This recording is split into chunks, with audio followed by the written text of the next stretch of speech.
ನಮಸ್ಕಾರ, ನ್ಯೂಸ್ ಅವರಿಗೆ ತಮ್ಮೆಲ್ಲರಿಗೂ ಕೂಡ ಆದರದ ಸ್ವಾಗತ. ನಾನು ರಂಗನಾಥ್ ಭಾರದ್ವಾಜ್. ಪ್ರತಿದಿನ 9 ಗಂಟೆಗೆ ಹಾಜರಾಗೋಗೆ ಇವತ್ತು ಕೂಡ 9 ಗಂಟೆಗೆ ಬಂದಿದ್ದೀನಿ. ಹಲವಾರು ಸುದ್ದಿಗಳನ್ನು ಹೊತ್ಕೊಂಡು ಇವತ್ತು ವಿಶೇಷವಾಗಿ ನಾವು ಚರ್ಚೆ ಮಾಡುವಂಥದ್ದು ಘಟಾನುಘಟಿಗಳನ್ನು ದೂರ ಇಟ್ಟು ಸಿದ್ದರಾಮಯ್ಯನವರು ಎಷ್ಟು ಮಟ್ಟಿಗೆ ಆಡಳಿತ ಮಾಡ್ತಾರೆ ಅನ್ನುವಂಥದ್ದೇ ಒಂದು ದೊಡ್ಡ ಪ್ರಶ್ನೆ. ಇದೆಲ್ಲದರ ಜೊತೆಗೆ ಈ ಅಗ್ಗದ ಮಧ್ಯ ಆಗಿರ್ಬೋದು, ಬೇರೆ ಬೇರೆ ಮಠಮಾನ್ಯಗಳಿಗೆ ಹಣ ಕೊಡುವಂಥ ವಿಚಾರದಲ್ಲಾಗಿರ್ಬೋದು, ಸಿದ್ದರಾಮಯ್ಯ ಎಲ್ಲೊಂದು ಕಡೆಗೆ ಯೂಟರ್ನ್ ತಗೊಂಡ್ರ ಅನ್ನುವಂಥ ಪ್ರಶ್ನೆ ಕೂಡ ಉದ್ಭವ ಆಗಿದೆ. ಸೊ ಇದೆಲ್ಲದರ ಬಗ್ಗೆ ಮಾತಾಡಲಿಕ್ಕೆ ಬೇರೆ ಬೇರೆ ಪಕ್ಷದ ಗಣ್ಯರು ಕೂಡ ನಮ್ಮ ಜೊತೆಗಿದ್ದಾರೆ. ಅವ್ರ ಜೊತೆ ಮಾತಾಡೋಣ. ಅದಕ್ಕಿಂತ ಮೊದಲು ಹೆಡ್ಲೈನ್ಸ್. ಘಟಾನುಘಟಿಗಳೇ ಇಲ್ಲದ ಸಿದ್ದು ಕ್ಯಾಬಿನೆಟ್, ಸಂಪುಟದಲ್ಲಿ ದೊಡ್ಡವರ ಆಟ ಕಟ್, ಇಳಿಮುಖವಾಗುತ್ತಾ ಸರ್ಕಾರದ ಸಕ್ಸಸ್ ರೇಟ್.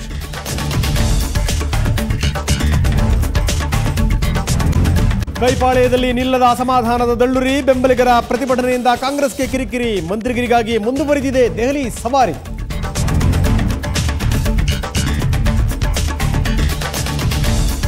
ಸಿಎಂ ಸಿದ್ದರಾಮಯ್ಯರಿಂದ ಮಠಮಾನ್ಯಗಳ ದರ್ಶನ, ಅಗತ್ಯವಿರೋ ಮಠಗಳಿಗಷ್ಟೇ ಕೊಡ್ತಾರಂತೆ ಅನುದಾನ, ಚೀಪ್ ರೇಟ್ ಎಣ್ಣೆ ಬಗ್ಗೆಯೂ ಚಿಂತನ ಮಂಥನ.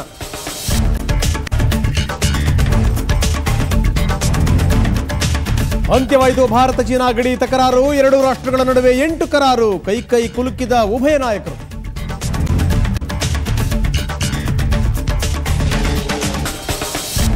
ಧ್ವನಿ ಸ್ಯಾಂಪಲ್ನಲ್ಲಿ ದೃಢಪಡಿತು ಆಟಗಾರರ ವಾಯ್ಸ್, ಚಂಡೀಲಾ ಸಂಬಂಧಿ ಮನೆಯಲ್ಲಿ 20 ಲಕ್ಷ ಸೀಸ್, ಚಾಂಪಿಯನ್ಸ್ ಟ್ರೋಫಿ ಮೇಲೂ ಫಿಕ್ಸಿಂಗ್ ಎಫೆಕ್ಟ್.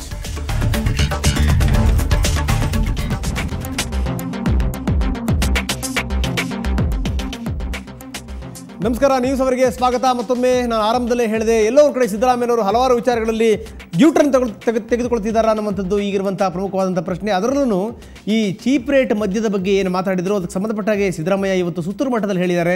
ನಾನು ಹೇಳಿರುವಂಥದ್ದು ಅದು ಆರ್ಡರ್ ಅಲ್ಲ, ಅದು ಒಂದು ಏನು ಅಂದರೆ ಒಂದು ಸಲಹೆಯನ್ನು ಮಾತ್ರ ಕೊಟ್ಟೆ ನಾನು, ಆ ಸಲಹೆಯನ್ನು ಸ್ವೀಕರಿಸಬೇಕು ಬಿಡಬೇಕು, ಅದ್ರ ಬಗ್ಗೆ ಚಿಂತನ ಮಂಥನಗಳಾಗ್ತಾ ಇದೆ ಅನ್ನುವಂಥದ್ದು. ಇನ್ನು ಮಠಮಾನ್ಯಗಳಿಗೆ ನಮ್ಮ ವಿಶೇಷ ಚರ್ಚೆನಲ್ಲೇ ಇದೇ ವೇದಿಕೆಯಲ್ಲಿ ಕೂತ್ಕೊಂಡು ಸಿದ್ದರಾಮಯ್ಯವರು ಹೇಳಿದರು, ಯಾವುದೇ ಕಾರಣಕ್ಕೂ ಮಠಮಾನ್ಯಗಳಿಗೆ ನಾವು ಹಣ ಕೊಡೋದಿಲ್ಲ, ಜೊತೆಗೇನು ಅಂತಂದರೆ ಮಠಮಾನ್ಯಗಳು ಕೂಡ ಹಣವನ್ನು ಕೇಳೋದಿಲ್ಲ ಅನ್ನುವಂಥ ಒಂದು ವಿಶ್ವಾಸವನ್ನು ವ್ಯಕ್ತಪಡಿಸಿದರು. ಆದರೆ ಈಗ ಅವರು ಬೇರೆ ರೀತಿಯಲ್ಲಿ ಬೇರೆ ದನಿನಲ್ಲಿ ಮಾತಾಡಿದ್ದಾರೆ. ಮಠಮಾನ್ಯಗಳು ಯಾವ್ಯಾವ ಮಠಗಳು ಕೇಳ್ತಾವೋ ಅವ್ರಿಗೆ ಅನುದಾನ ಕೊಡೋದ್ರಲ್ಲಿ ತಪ್ಪೇನು ಇಲ್ಲ ಅನ್ನುವಂಥದ್ದು, ಅದರ ಬಗ್ಗೆ ನಾವು ಚಿಂತನ ಮಂಥನ ಮಾಡ್ತೀವಿ ಅನ್ನುವಂಥದ್ರ ಬಗ್ಗೆ ಸಿದ್ದರಾಮಯ್ಯ ಹೇಳಿರುವಂಥದ್ದು. ಬನ್ನಿ ಹಾಗಾದರೆ ಸುತ್ತೂರಿನ ಮಠದಲ್ಲಿ ನಡೆದಿದ್ದೇನು ನೋಡೋಣ.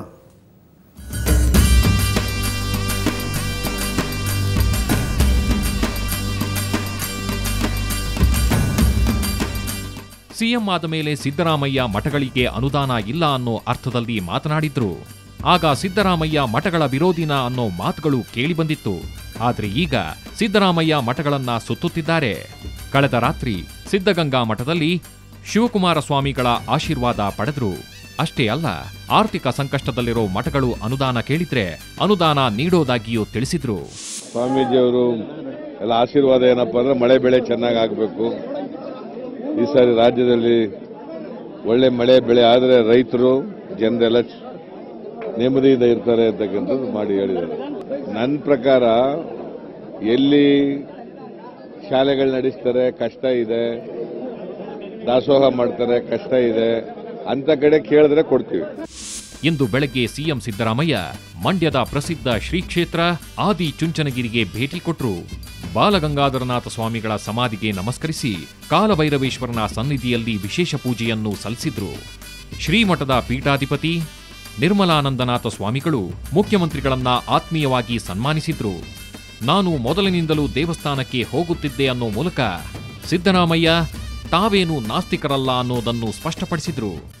ನಾನು ಮಠಗಳಿಗೆ ಹೋಗೋದೇ ಇಲ್ಲ, ದೇವಸ್ಥಾನಗಳಿಗೆ ಹೋಗೋದೇ ಇಲ್ಲ ಅಂತ ಎಲ್ಲೂ ಹೇಳಿಲ್ಲ.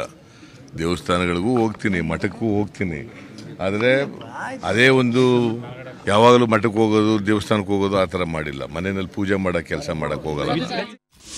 ಮೈಸೂರಿನ ಸುತ್ತೂರು ಶಾಖಾ ಮಠಕ್ಕೂ ಭೇಟಿ ಕೊಟ್ಟ ಸಿದ್ದರಾಮಯ್ಯ ಅಗ್ಗದ ದರದಲ್ಲಿ ಮದ್ಯ ಮಾರಾಟ ಕುರಿತು ತಮ್ಮ ನಿಲುವು ಕೇವಲ ಪ್ರಸ್ತಾವನೆ ಅಷ್ಟೇ ಅಂದ್ರು. ಸಾರ್ವಜನಿಕರಲ್ಲಿ ಈ ಕುರಿತು ಚರ್ಚೆಯಾಗಲಿ, ಅಭಿಪ್ರಾಯ ಪಡೆದು ಮುಂದಿನ ನಿರ್ಧಾರ ತೆಗೆದುಕೊಳ್ಳೋಣ. ಸಾರಾಯಿ ಮಾರಾಟವನ್ನು ಮತ್ತೆ ಜಾರಿಗೆ ತರುವ ಯಾವುದೇ ಚಿಂತನೆ ಇಲ್ಲ ಎಂದು ಸ್ಪಷ್ಟಪಡಿಸಿದ್ರು. Nobody knows the implications of the prohibition of Iraq. ನಾನು ಅದನ್ನು ತರಬೇಕು ಅಂತ ತೀರ್ಮಾನ ಏನು ಮಾಡಿಲ್ಲ,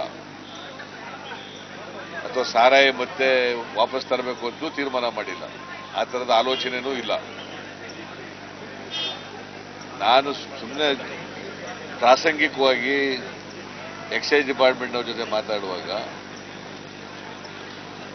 ಸಾರಾಯಿ ಕುಡಿತಿದ್ದವರೆಲ್ಲ ಈಗ ವಿಸ್ಕಿ ಕುಡಿಲಿಕ್ಕೆ ಪ್ರಾರಂಭ ಮಾಡ್ಕೊಂಡ್ಬಿಟ್ಟಿದ್ದಾರೆ. 12 ರೂಪಾಯಿಗೆ ಒಂದು ಪ್ಯಾಕೆಟ್ ಸಿಗ್ತಿತ್ತು, ಈಗ ಒಂದು 50 ರೂಪಾಯಿ 60 ರೂಪಾಯಿ ಕೊಡಬೇಕಾಗಿದೆ. ಏನಾದರೂ ಒಂದು ಚೀಪರ್ ವೆರೈಟಿ ಏನಾದ್ರು ಕೊಡ್ಲಿಕ್ಕೆ ಸಾಧ್ಯನಾ ಅಂತ ಯೋಚನೆ ಮಾಡಿ ಅಂತ ಹೇಳಿದ್ನ ಹೊರತು ನಾವು ತರ್ತೀವಿ ಅಂತ ಎಲ್ಲೂ ಹೇಳಿಲ್ಲ. ಒಟ್ಟಿನಲ್ಲಿ ಸಿದ್ದರಾಮಯ್ಯ ಸಿಎಂ ಆದ 8 ದಿನಕ್ಕೆ ಅವರ 2 ನಿಲುವುಗಳಲ್ಲೂ ಸ್ವಲ್ಪ ಬಗ್ಗಿದ್ದಾರೆ. ಇದು ಸಿದ್ದರಾಮಯ್ಯ ತುಸು ಬದಲಾಗುತ್ತಿದ್ದಾರೆ ಎನ್ನುವುದರ ಸೂಚನೆಯಂತೆ ಕಾಣುತ್ತಿದೆ. ಬ್ಯೂರೋ ರಿಪೋರ್ಟ್, ಸುವರ್ಣ ನ್ಯೂಸ್.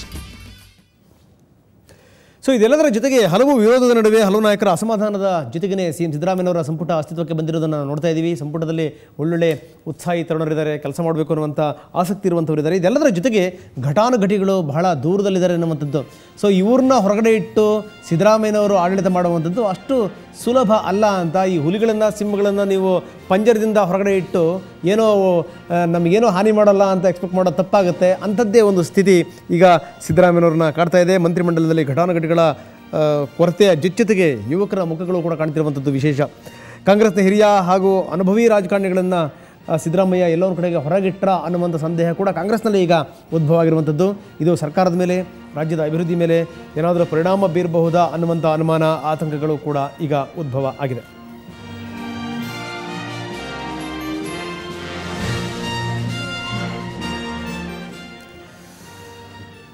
ಬನ್ನಿ ಇದ್ರ ಬಗ್ಗೆ ಮಾತಾಡಲಿಕ್ಕೆ ನಮ್ಮ ಜೊತೆಗೆ ಕೃಷ್ಣ ಬೈರೇಗೌಡ ಜಾಯ್ನ್ ಆಗಿದ್ದಾರೆ, ಸಚಿವರು, ಕಾಂಗ್ರೆಸ್ನ ಯುವ ಮುಖಂಡರು. ಕೃಷ್ಣ ಬೈರೇಗೌಡರೇ, ಕಾರ್ಯಕ್ರಮಕ್ಕೆ ತಮಗೆ ಸ್ವಾಗತ. ಧನ್ಯವಾದಗಳು. ಸೊ ನಮ್ಮೊಂದಿಗೆ ನೇರ ಸಂಪರ್ಕದಲ್ಲಿರುವಂತಹ ಕೃಷ್ಣ ಬೈರೇಗೌಡರು. ಇನ್ನು ನಮ್ಮ ಸ್ಟುಡಿಯೋದಲ್ಲಿದ್ದಾರೆ ಅಶ್ವಿನ್ ಕುಮಾರ್, PCCಯ ಮಾಜಿ ಸದಸ್ಯರು, ರಾಜಕೀಯ ವಿಶ್ಲೇಷಕರು. ಅಶ್ವಿನ್, ತಮ್ಮ ಕೂಡ ಕಾರ್ಯಕ್ರಮಕ್ಕೆ ಸ್ವಾಗತ. ಮತ್ತೊಬ್ಬರಿದ್ದಾರೆ ಎಂ ಬಿ ಪಾಟೀಲ್ ಸಚಿವರಾಗಿರುವಂಥವರು, ಬಹಳ ಉತ್ಸಾಹಿ ಯುವಕರು, ಬಬಲೇಶ್ವರದಿಂದ ಆಯ್ಕೆಯಾಗಿ ಬಂದಿರುವಂಥವರು. ನೀರಾವರಿ ಅಂತ ಒಂದು ದೊಡ್ಡ ಜವಾಬ್ದಾರಿಯನ್ನು ಎಂ ಬಿ ಪಾಟೀಲರು ಹೊತ್ಕೊಂಡಿದ್ದಾರೆ. ಪಾಟೀಲ್ರಿ, ತಮಗೂ ಕೂಡ ಕಾರ್ಯಕ್ರಮಕ್ಕೆ ಸ್ವಾಗತ. ನಮಸ್ಕಾರ. ಇನ್ನು ಮುರುಗೇಶ್ ನಿರಾಣಿ ಇದ್ದಾರೆ, ಮಾಜಿ ಸಚಿವರು, BJP ಮುಖಂಡರು. ನಿರಾಣಿಯವರು, ತಮಗೂ ಕೂಡ ಕಾರ್ಯಕ್ರಮಕ್ಕೆ ಸ್ವಾಗತ. ಇನ್ನು JDS ವಕ್ತಾರ ಪ್ರಭಾಕರ್ ನಮ್ಮ ಜೊತೆ ಜಾಯ್ನ್ ಆಗಿದ್ದಾರೆ. ಪ್ರಭಾಕರ್ ಜಿ, ತಮಗೂ ಕೂಡ ಕಾರ್ಯಕ್ರಮಕ್ಕೆ ಸ್ವಾಗತ. ಸೊ ನಿಮ್ಮೆಲ್ಲರ ಜೊತೆ ನಾನು ಚರ್ಚೆ ಮಾಡ್ತೀನಿ. ಮುಂದಿನ ಸರ್ಕಾರ ಅನ್ನುವಂಥದ್ದು, ಅಂದರೆ ಈಗಿನ ಸರ್ಕಾರ ಅನ್ನುವಂಥದ್ದು ಹೇಗೆ ಮುಂದೆ ಹೆಜ್ಜೆ ಇಡುತ್ತೆ ಅನ್ನೋದ್ರ ಬಗ್ಗೆ ನಮ್ಮ ಚರ್ಚೆ, ಜೊತೆಗೆ ಸಿದ್ದರಾಮಯ್ಯವರು ತೆಗೆದುಕೊಂಡಿರುವಂಥ ಯೂಟರ್ನ್ ಬಗ್ಗೆ ನಮ್ಮ ಚರ್ಚೆ ಆಗುತ್ತೆ. ಜೊತೆಗೆ ಏನೊಂದಂದರೆ ಯುವಕರು ಸಚಿವರಿದ್ದಾರೆ, ಅವ್ರ ಮೇಲಿನ ನಿರೀಕ್ಷೆಗಳು ಏನೇನು, ಇದ್ರ ಬಗ್ಗೆ ಚರ್ಚೆ ಮಾಡ್ತೀವಿ. ಅದರ ಮೊದಲೊಂದು ಪುಟ್ಟ ವಿರಾಮ ತಗೊಳ್ಳೋಣ. ವಿರಾಮದ ಬಳಿಕ ನಮ್ಮ ಚರ್ಚೆ.